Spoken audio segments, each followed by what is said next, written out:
کروں اور پھر گن گن کر اس سے اپنے والدین کے قتل کا حساب لوں۔ تایا بتاتے ہیں کہ اس کا بہت برا انجام ہوا۔ پہلے وہ اندھا ہوا، پھر مفلوج، اور مفلوج بھی ایسا کہ مہینوں بستر پر پڑا سسکتا رہا۔ سزا تو وہ اپنی زندگی میں ہی پا گیا، لیکن اس کی موت سے ہمارے ماں باپ تو واپس نہیں آئے۔ بس بھائی، یہی وہ نکتہ ہے جسے ہم سمجھ لیں تو انتقام کی آگ میں جل کر کبھی اندھے نہ ہو۔ قاتل کو مار کر خود قاتل بننا بڑی حماقت ہے، اس لیے کہ مقتول کبھی واپس نہیں آتا۔ قاتل کو مار کر دل کی آگ تو ٹھنڈی ہوتی ہے، رامش خیال نے دلیل دی۔ میں نہیں سمجھتی کہ کبھی ایسا ہوتا ہوگا۔ کسی کی جان لینا خود کو ہلاکت میں ڈالنا ہے۔ البتہ قاتل کو معاف کر دینا یا صبر کرنا ضرور دل کی آگ ٹھنڈا کرنے کا موجب ہو سکتا ہے، اور اللہ صبر کرنے والوں کے ساتھ ہوتا ہے، اور ظلم کرنے والوں کو وہ کبھی نہیں بخشتا۔ آپ دیکھ لینا روشن گوٹھ کے روشن رائے کا کیا حشر ہوا۔ اس انجام کو سب نے دیکھا۔ چلو چھوڑو ان پرانی باتوں کو، بات کہاں سے کہاں پہنچ گئی۔ گڑے مردے اکھاڑنے سے کیا فائدہ۔ تو میں بات کر رہا تھا۔ وہ کہتے کہتے رک گیا اور اپنی بہن کو ملتجیانہ نظروں سے دیکھنے لگا۔ مہرالنساء کے اختیار میں ہوتا تو وہ کل ہی ان دونوں کا نکاح پڑوا دیتی، لیکن وہ جانتی تھی کہ اس کا بھائی کیا مانگ رہا ہے۔ وہ اپنے بھائی کو آگ سے کھیلنے کی ہرگز اجازت نہیں دے سکتی تھی، لیکن وہ اسے صاف طور پر انکار بھی نہیں کر سکتی تھی۔ اس لیے اس نے دھیرے سے کہا، اچھا بھائی، میں اس موضوع پر آرزو سے بات کرنے کی کوشش کروں گی۔ اس کی رضامندی کے بغیر تو یہ بات آگے نہیں بڑھ سکتی۔ مہرالنساء سے کہہ دینا اگر وہ مجھ سے شادی کرنے کے لیے راضی نہ ہوئی تو پھر اس کی شادی کسی سے نہ ہو سکے گی۔ رامش خیال نے بڑے تیکھے لہجے میں کہا، اور پھر ایک لمحہ بھی اس کے کمرے میں نہ رکا۔ بھائی کا یہ رویہ اس کے لیے بالکل نیا تھا۔ وہ تو اسے بڑا نرم حلیم الطبع اور شاعرانہ مزاج رکھنے والا لڑکا سمجھتی تھی، لیکن رامش خیال تو اندر سے وڈیرا نکلا۔ آخر وہ ایک بڑے زمیندار کا پوتا جو تھا۔ خون نے بلاخر رنگ دکھایا۔ آرزو نے 2 دن بعد کالج جانا شروع کر دیا۔ اس کی طبیعت بحال ہو گئی، چہرے کی سرخی آہستہ آہستہ واپس آئی۔ اس میں چند دن لگے، لیکن نکاہت 2 دن میں دور ہو گئی۔ نشے کسی کیفیت بھی نہ رہی، وہ پھر سے نارمل ہو گئی۔ پیٹ پر سانپ کے ڈسنے کے نشان اب بھی موجود تھے۔ پہلے وہ 2 ننھے گڑھے سے تھے جن کی رنگت نیلی سی تھی، اب وہ دونوں گڑھے بھر کر دانوں کی شکل اختیار کر گئے تھے اور سرخی مائل ہو گئے تھے۔ وہ اس معاملے کو باوجود کوشش کے سمجھ نہیں پائی تھی۔ سنہری سانپ کو اس نے اپنی آنکھوں سے دیکھا تھا، اس نے اسے ڈسا بھی تھا کہ پیٹ پر اس کی نشانی موجود تھی، لیکن اس ڈسنے کا اثر کسی خطرناک صورت میں نہیں نکلا تھا۔ اس نے اس معاملے کو اپنے تک محدود رکھا تھا، کسی کو کچھ نہیں بتایا تھا۔ اگر یہ بات کسی طرح کمال رائے کو معلوم ہو جاتی تو جانے اس پر کیا گزرتی۔ آرزو بھی اس کی جان تھی۔ یہی وجہ تھی کہ جب وہ آرزو کو لے کر کراچی منتقل ہوا تھا تو اس نے آرزو کو سختی سے تنبیہ کی تھی کہ وہ کسی کو اپنی فیملی بیک گراؤنڈ کے بارے میں کچھ نہ بتائے۔ اس نے اسے اپنا نام بھی بتانے کے لیے منع کر رکھا تھا۔ پھر کچھ عرصے کے بعد اس نے بتانے کی اجازت دے دی۔ اس کی وجہ صاف تھی، ایک تو روشن گوٹھ میں کچھ پراسرار قوتیں آرزو کے پیچھے لگ گئی تھیں، وہ اسے اپنے ساتھ اڑا لے جانا چاہتی تھی۔ پھر کنگن پور والوں سے دشمنی کا شخصانہ بھی تھا۔ اگرچہ راجہ سلیم صفائے ہستی سے مٹ چکا تھا، پھر بھی احتیاط لازمی تھی۔ اب ان واقعات کو 10 سال کا عرصہ گزر چکا تھا۔ کمال رائے کو آرزو کی طرف سے قدر سکون مل گیا تھا۔ وہ خوش تھا کہ روشن گوٹھ سے اس کا منتقل ہونا بڑا مفید ثابت ہوا۔ آرزو اگرچہ 15ویں سال میں لگی تھی، لیکن اس نے قد خوب نکالا تھا۔ وہ دیکھنے میں 16-17 برس کی لگتی تھی۔ کمال رائے چاہتا تھا کوئی اچھا سا بر تلاش کر کے رکھے۔ وہ اس کی شادی جلدی کرنا چاہتا تھا۔ وہ اپنے آس پاس کے لڑکوں پر نظر رکھے ہوئے تھا۔ ایک رات روشن گوٹھ سے نفیسہ بیگم کا فون آیا۔ نفیسہ بیگم کا فون آنا کوئی ایسا مسئلہ نہ تھا۔ وہ کمال رائے اور آرزو کی حیثیت معلوم کرنے کے لیے فون کیا ہی کرتی تھی، لیکن یہ فون قیامت کی خبر لایا۔ نفیسہ بیگم بڑے آرام سے فرما رہی تھی، بیٹا میں آرزو کی بات پکی کر رہی ہوں، تم کل روشن گوٹھ آ جاؤ۔ کیا؟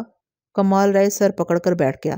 یہ ایک بے آواز دھماکہ تھا، ایسا دھماکہ جس نے کمال رائے کے جسم کی بجائے روح میں شگاف ڈال دیے تھے۔ اس کی سمجھ میں نہ آیا کہ ماں کو اچانک کیا ہوا ہے۔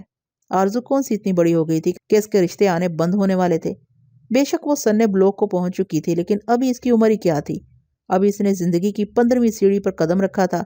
پھر وہ اتنی حسین لڑکی تھی کہ رات چلتے اس کے رشتے ملتے تھے۔ اسے رشتوں کی کیا کمی تھی؟ یہ ماں نے نہ جانے کہاں بات پکی کرنے کی حامی بھر لی۔ اسے یقین تھا کہ 8 بھائیوں کی اولاد میں سے ہی کوئی لڑکا آرزو کے لیے منتخب کیا گیا ہوگا۔ ماں نے تو حد کر دی تھی۔ یہ ٹھیک ہے کہ وہ لڑکی کی دادی تھی، وہ اس کے لیے کسی لڑکے کا انتخاب کر سکتی تھی، لیکن وہ بھی تو آخر لڑکی کا باپ تھا، اور ایسی لڑکی کا باپ جس کی وجہ سے اس نے اب تک دوسری شادی نہیں کی تھی۔ اسے ماں نے یکسر نظر انداز کر دیا تھا۔ کمال رائے نے فون پر زیادہ بات نہ کی، اپنے غصے پر قابو پاتے ہوئے صرف اتنا کہا، ماں میں کل آ رہا ہوں، میرے آنے کا انتظار کریں۔ آرزو کا ہاتھ میں ذرا سوچ سمجھ کر کسی کے ہاتھ میں دوں گا۔ نفیسہ بیگم کو کمال رائے کی یہ بات کچھ زیادہ پسند نہیں آئی۔ اس کا خیال تھا کہ کمال رائے بات پکی ہونے کا ذکر سن کر کھل اٹھے گا، اپنی ماں کی اس دانش مندی پر داد دے گا، لیکن یہاں تو داد دور کی بات تھی، اس نے یہ بھی نہ پوچھا کہ ماں لڑکے کا نام کیا ہے۔ جب وہ دوسرے دن روشن گوٹھ پہنچا تو وہ لڑکا حویلی میں آیا بیٹھا تھا۔ لڑکے کے ماں باپ بھی تھے۔ کمال رائے نے بڑا صحیح اندازہ کیا تھا، وہ 7ویں ماموں کا 8واں بیٹا تھا۔ عمر تو خیر اس کی ٹھیک تھی، وہ 21-22 سال کا ہوگا، باقی کچھ ٹھیک نہ تھا۔ لڑکے کو دیکھ کر اسے اپنی ماں کی عقل پر رونا آیا۔ لڑکا بمشکل میٹرک پاس تھا، سیاہ چمکتا ہوا رنگ، پہلوانوں جیسا قد و کاٹ، بغل میں ریوالور، کندھے پر گولیوں کی پیٹی، کلف لگے سفید کپڑے۔ کمال رائے اپنی ماں کو ڈرائنگ روم سے اپنے بیڈ روم میں لے آیا اور اپنے جذبات پر قابو پانے کی کوشش کرتے ہوئے بڑے دھیمے لہجے میں بولا، تم نے یہ لڑکا منتخب کیا ہے اپنی آرزو کے لیے؟ ماں کیا وہ تمہاری پوتی نہیں؟ ارے تبھی تو اس کے لیے فتح محمد کو پسند کیا ہے، یہ بھائی فیض محمد کا سب سے لائق بیٹا ہے، اس نے بڑے اطمینان سے کہا۔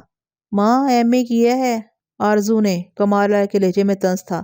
ارے ایم اے پاس کیا کرنا ہے، کون سی اس نے نوکری کرنی ہے، ارے زمینداری ہی تو کرنا ہے، اس کے لیے میٹرک پاس بھی بہت ہے۔ نفیسہ بیگم نے اس کے طنز کی کوئی پرواہ نہ کی۔ اور ماں شکل و صورت، تم نے اپنی آرزو کو تو دیکھا ہوگا، کمال رائے نے پھر وار کیا۔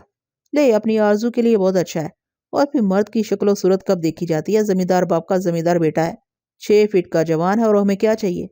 ماں مجھے اس لنگور کو نہیں دینی اپنی بیٹی۔ اور ماں اب ایک بات اور غور سے سن لو، تمہیں اب آرزو کا رشتہ ڈھونڈنے کی ہرگز ضرورت نہیں۔ کمال رائے کے لہجے میں تنبیہ تھی۔ ارے تو کیا زندگی بھر بٹھا کے رکھے گا اپنی بیٹی کو؟ ماں اب اس کی عمر ہی کیا ہے، 15ویں میں لگی ہے۔ میں بھی لڑکیوں کی شادی جلدی کرنے کے حق میں ہوں، لیکن اب اتنی جلدی میں بھی نہیں ہوں کہ کسی لنگور کے ہاتھ میں اس کا ہاتھ پکڑا دوں۔ لیکن بیٹا میں نے تو بھائی فیض محمد کو زبان دے دی ہے۔ ماں یہ تو تم نے عقل مندی کا ثبوت نہیں دیا، کمال رائے تیز لہجے میں بولا۔ اب آپ اپنے بھائی سے کہہ دو، آرزو بھی پڑھ رہی ہے، میں اس کی شادی 7-8 سال سے پہلے نہیں کروں گا۔ اگر وہ اس بات پر بھی راضی ہو گئے تو؟ نفیسہ بیگم نے خدشہ ظاہر کیا۔ پھر مجھے خودکشی کرنا ہوگی، کمال رائے نے جھنجھلا کر کہا۔ اچھا چل، میں انہیں کسی طرح ٹالتی ہوں، اب تو ان کے سامنے نہ پڑنا، بہتر یہ ہے کہ فوراً کراچی واپس چلا جا۔ نفیسہ بیگم نے راہ دکھائی۔ ٹھیک ہے ماں، میں واپس جا رہا ہوں۔ یہ کہہ کر کمال رائے حویلی سے اس طرح بھاگا جیسے اس کے پیچھے ڈاکو لگے ہوں۔ پتہ نہیں نفیسہ بیگم نے اپنے بھائی فیض محمد کو کیا پٹی پڑھائی کہ وہ خاموشی سے اپنے بیٹے کو لے کر حویلی سے چلا گیا۔ وہ بات نہ نفیسہ بیگم نے کمال رائے کو بتائی اور نہ کمال رائے نے اپنی ماں سے پوچھی۔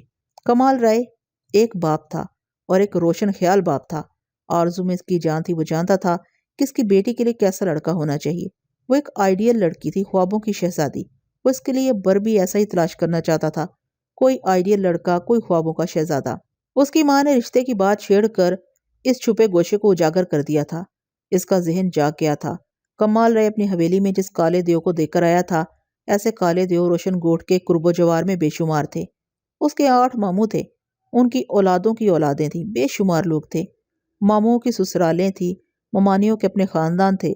آرزو چاند کی طرح روشن تھی، وہ کسی سے نہ چھپی تھی، اگرچہ وہ روشن گوٹھ بہت کم جاتی تھی، اور یہ آنا جانا بھی آرزو نے 1-2 سال سے ہی شروع کیا تھا۔ اس سے پہلے کمال رائے نے کراچی سے باہر والوں کو اپنی بیٹی کی ہوا بھی نہ لگنے دی تھی، لیکن اب چڑھتے چاند کو سب دیکھ رہے تھے، اور حویلیوں میں لاڈلے بہت تھے جو اپنی شکلیں آئینے میں نہیں دیکھتے لیکن چاند مانگتے تھے۔ کمال رائے جانتا تھا کہ یہ سلسلہ اب شروع ہوا ہے تو بڑھے گا۔ بیری پر پہلا پتھر آیا ہے، آئندہ نہ جانے کتنے اور آئیں گے۔ وہ اپنی بیری کو ان پتھروں سے محفوظ کر دینا چاہتا تھا۔ وہ چاہتا تھا کہ کوئی اچھا لڑکا مل جائے تو وہ فوراً منگنی کا اعلان کر کے آنے والے فضول رشتوں کا راستہ روکتے۔ کمال رائے ایک سوشل شخص تھا، کراچی میں اس کے وسیع تعلقات تھے۔ ابھی تک اس نے اس نظر سے گھرانوں کو نہیں دیکھا تھا، لیکن اب وہ جہاں جاتا آرزو کو اپنے ساتھ رکھتا۔ لڑکے ایک سے ایک تھے، لیکن جو مثالی پیکر اس کے اپنے ذہن میں موجود تھا، اس سانچے میں ابھی تک کوئی فٹ نہیں بیٹھا تھا۔ پھر ایک دن جب آرزو نے اپنی سہیلی مہرونسا کے گھر جانے کی اجازت طلب کی تو وہ بیٹھے بیٹھے چونک گیا، اپنی بیٹی کو مسکرا کر دیکھنے لگا۔ آرزو چور سی بن گئی۔ بابا نے نہ جانے اس کی کیا چوری پکڑ لی، لیکن وہ تو اپنے خیالوں میں ہی مگن تھا۔ مہرونسا کا نام سن کر اچانک رامش خیال اس کی نظروں کے سامنے گھوم گیا تھا۔ بابا کیوں مسکرا رہے ہیں؟ آرزو نے اپنے باپ کی طرف دیکھتے ہوئے کہا۔ خیر تو ہے؟ خیر ہی خیر ہے میری جان، کمال رائے نے بڑی خوش دلی سے کہا۔ تم تم ایسا کرو، ڈرائیور کے ساتھ چلی جاؤ۔ یہ بتاؤ وہاں کتنی دیر لگاؤ گی؟ بابا اس کے ہاں پہلی بار جا رہی ہوں، وہ اتنی جلدی تو جا نہیں چھوڑے گی۔ 2-2.5 گھنٹے تو ضرور لگیں گے۔